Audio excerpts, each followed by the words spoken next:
Bismillahirrahmanirrahim. Assalamualaikum warahmatullahi wabarakatuh. Jadi pada video ini saya akan menjelaskan tentang bagaimana kita melakukan analisis kualitatif dengan menggunakan program NVivo. Nah, untuk di bagian pertama ini saya akan menjelaskan mengenai em, hasil-hasil apa yang nanti akan kita peroleh, baru kemudian di bagian kedua kita akan belajar secara operasional tentang tata cara melakukannya menggunakan program tersebut. Langsung saja.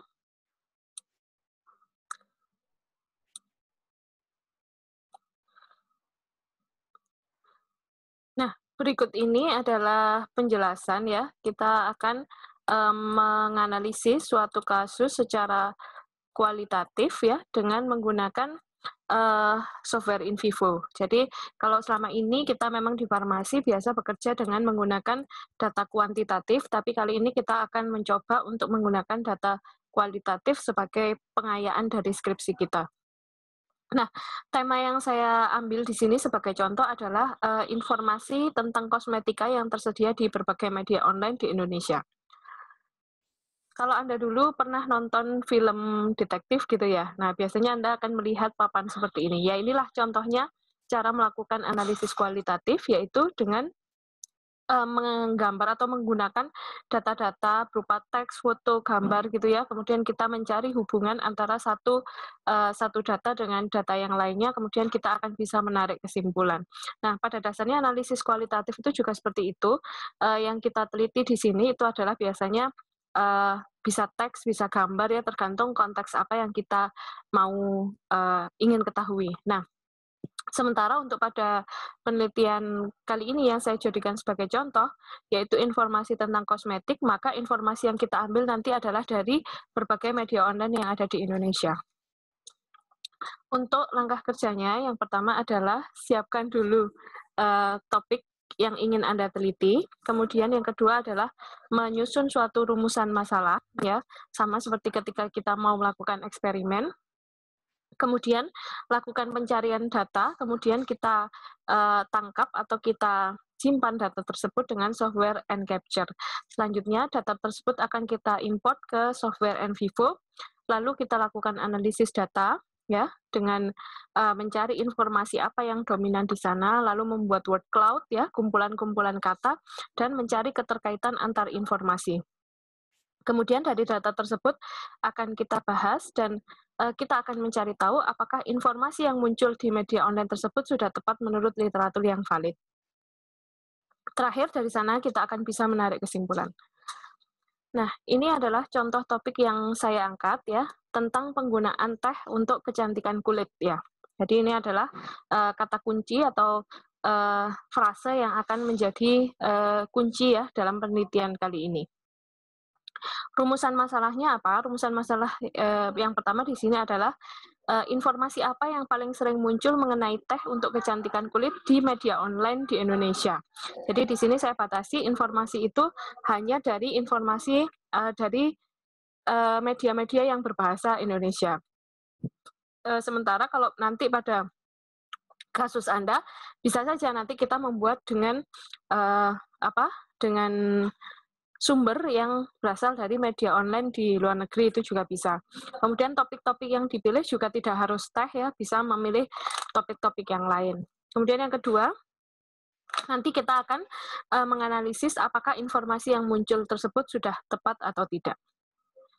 Nah, di sini adalah gambaran kalau nanti kita mencari informasi dengan software, mencari informasinya dengan Google ya seperti biasa. Jadi kita cari dulu, kemudian setelah mendapatkan beritanya, baru kita akan melakukan penyimpanan dengan software nCapture. Nah, ini nanti kita akan belajar bagaimana cara menginstalnya, juga cara menyimpannya. Hasil dari software nCapture itu berupa file NVCX seperti ini ya. Nah, file ini hanya bisa dibuka dengan menggunakan NVivo ya. Jadi hanya bisa dibuka dengan menggunakan NVivo. Jadi tidak bisa dibuka dengan PDF atau dengan Acrobat Reader, itu tidak bisa. Nah, ini adalah hasilnya. Dari hasil ini nanti, hasil capture ini nanti akan kita analisis ya, kita akan melakukan coding. Coding itu adalah memberi tanda ya. Ini seperti kalau kita membaca buku atau membaca artikel, kemudian kita memberikan tanda stabilo highlight ya, memberikan tanda-tanda highlight seperti itu. Nah, dari sana kemudian kita kasih kata kunci. Pada prinsipnya pembuatan kode-kode atau coding ini adalah juga seperti itu. Sehingga kita nanti akan membaca masing-masing artikel itu, kemudian kita berikan kata kunci yang saling berkaitan. Bagian pembuatan coding ini adalah yang paling krusial ya. Jadi kalau kita keliru dalam memberikan kode, itu seperti kalau kita salah mengambil data. Maka bagian coding ini harus kita lakukan seakurat mungkin, sebaik mungkin, sehingga nanti hasil dari penelitian kita itu juga memang benar-benar menggambarkan hubungan, menggambarkan dominasi yang ada dalam artikel tersebut. Nah, selanjutnya, tadi ini adalah kode-kode yang sudah saya tulis berdasarkan bacaan dari media online yang sudah saya dapatkan. Lalu setelah itu akan saya analisis ya. Ini hierarki cat dari teh, ini maaf ya, auto typing ya. Jadi di informasi yang paling sering muncul terkait dengan teh dari segi kecantikan itu ternyata adalah informasi mengenai manfaatnya. Nah, ini juga menganalisisnya dengan menggunakan software NVivo. Dari artikel yang banyak tadi, maka nanti kita akan tahu, oh ternyata yang paling banyak dibicarakan di artikel-artikel tersebut adalah manfaat dari teh. Kemudian yang kedua, dia membicarakan masker teh. Jadi yang paling informasi yang sering muncul yang kedua itu adalah masker teh. Kemudian kandungannya ini hampir sama jumlah informasi yang muncul. Lalu teh celup ya. Nah, ini juga ada sedikit. Lalu ada ampas ya, ampas teh, kemudian ini ampas teh hitam, sedangkan ini tidak menyebutkan teh hitam atau teh hijau. Cara ini maksudnya berarti cara pembuatannya seperti apa untuk memanfaatkan ini menjadi suatu bahan untuk kecantikan, dan ada informasi kecil yaitu teh hijau dan teh putih. Nah, ini adalah bentuk hierarki cat, itu juga bisa dirupakan berupa seperti pie atau lingkaran seperti ini ya. Pada prinsipnya sama ya. Jadi informasi yang terbesar manfaat, kemudian ini masker teh dan seterusnya. Ini sebenarnya sama ya. Sebenarnya sama, hanya tampilannya ini menggunakan kotak, yang ini menggunakan lingkaran. Kalau itu tadi kita buka ya, yang di sebelah sini manfaat ini kita buka, kemudian kita buka lebih detail, maka sebenarnya akan terlihat di sini bahwa dari manfaat itu masih ada dibagi-bagi lagi ya. Yang paling sering dibicarakan manfaat untuk mata hitam ya, atau mata panda istilahnya kalau di artikel.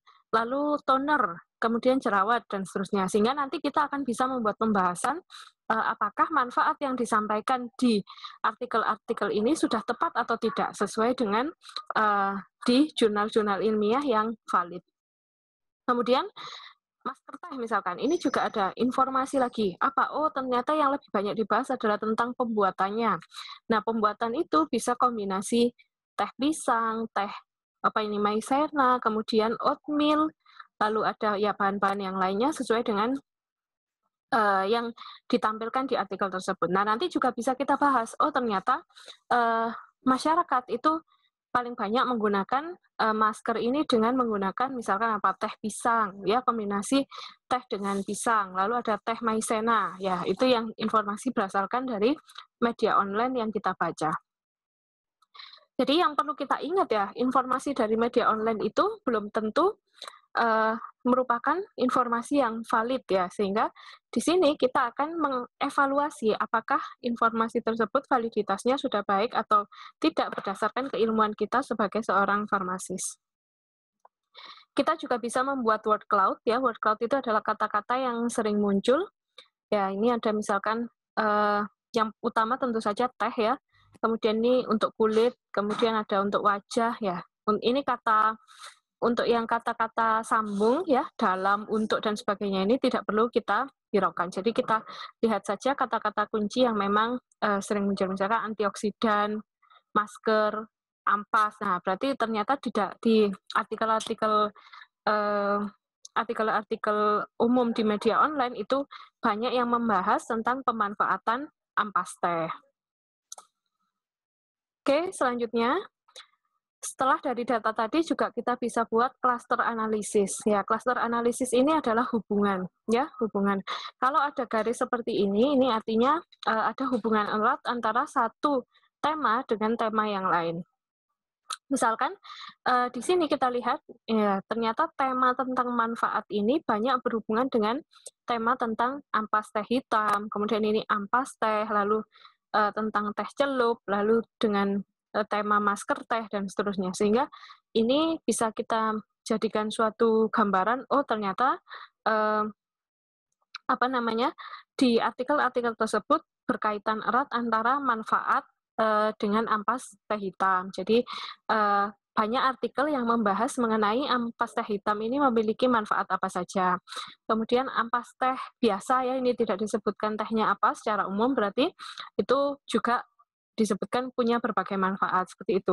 Nanti tinggal kita bahas. Nah, dari dari banyak hubungan ini, ya, ternyata yang paling besar korelasinya, ya, ini ada hasilnya juga, ini juga dari software tersebut, ya, ternyata yang paling besar korelasinya itu adalah antara masker teh dengan manfaat, itu korelasinya sebesar ini, ya, sebesar 0,90. Ya, ini berarti dia informasi yang paling banyak dibahas dan paling banyak berhubungan antara satu informasi dengan informasi yang lain. Kemudian diasosiasikan itu berkaitan, ya. Jadi kedua informasi ini sering muncul dan berkaitan erat. Nah, di sini kita lihat dari segi R-nya, jadi dari person correlation coefficient atau R, itu semakin besar angkanya mendekati 1, maka menunjukkan bahwa asosiasinya atau keterkaitannya juga kuat, ya. Keterkaitannya kuat itu maksudnya bagaimana, ya, berarti informasi itu seringkali muncul secara bersamaan. Selanjutnya ini, nah, kita juga bisa mengulas, ya, dari sini misalkan ada kandungan dengan manfaat, ya, ini ternyata muncul di 1, 2, 3, 4, 5, 4 artikel, ya. Di 4 artikel itu semuanya mengulas tentang kandungan dan manfaat. Artinya di masyarakat itu sudah mulai ada edukasi mengenai kandungan dari teh tersebut. Nah, dan kandungan itu dihubungkan juga dengan manfaatnya. Hanya ada satu saja yang dia membahas manfaat tapi tidak membahas tentang kandungan.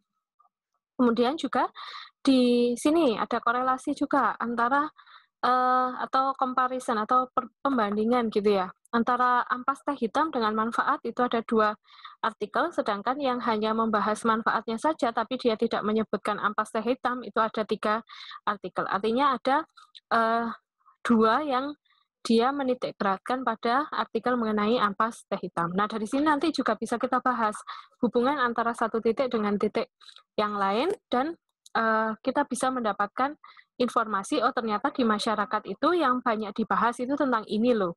Nah, apakah informasinya benar atau tidak, itu menjadi bagian dari tugas kita sebagai seorang farmasis. Contohnya begini, setelah kita menganalisis tadi, kan dia menyebutkan, oh ternyata ada informasi mengenai teh hijau, dan juga informasi mengenai kandungannya. Nah, di media online itu tertulis, dalam teh hijau mengandung antioksidan, antiinflamasi, dan antimikroba. Ini dari merdeka.com 2015. Nah, sekarang ini kita cocokkan dengan informasi yang ada di jurnal, ya, yang ada di jurnal ilmiah. Apakah informasi itu sudah tepat atau tidak, ya? Lalu kita cari informasinya, oh ternyata di sini memang disebutkan bahwa kandungan EGCG itu dapat menurunkan inflamasi, reaksi inflamasi, menurunkan peroksidasi lipid, menurunkan pembentukan radikal bebas, gitu, ya.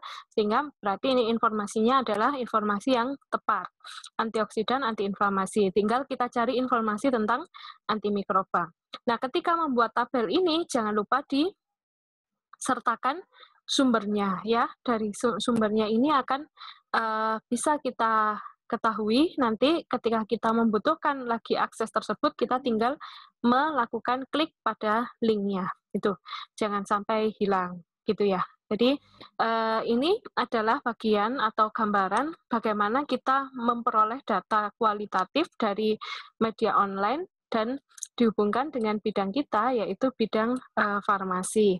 Nah, topik-topik seperti ini nanti bisa disesuaikan dengan skripsi adik-adik ya. Jadi misalkan tidak harus tentang teh, bisa tentang sunscreen, misalkan tentang pelembab atau tentang bahan-bahan yang lain sesuai dengan topik yang sudah kalian pilih. Sekian dari saya untuk bagian ini. Selanjutnya kita akan beralih ke video tentang cara mencoba atau melakukan uji kualitatif dengan software NVFull. Sekian, wassalamualaikum warahmatullahi wabarakatuh.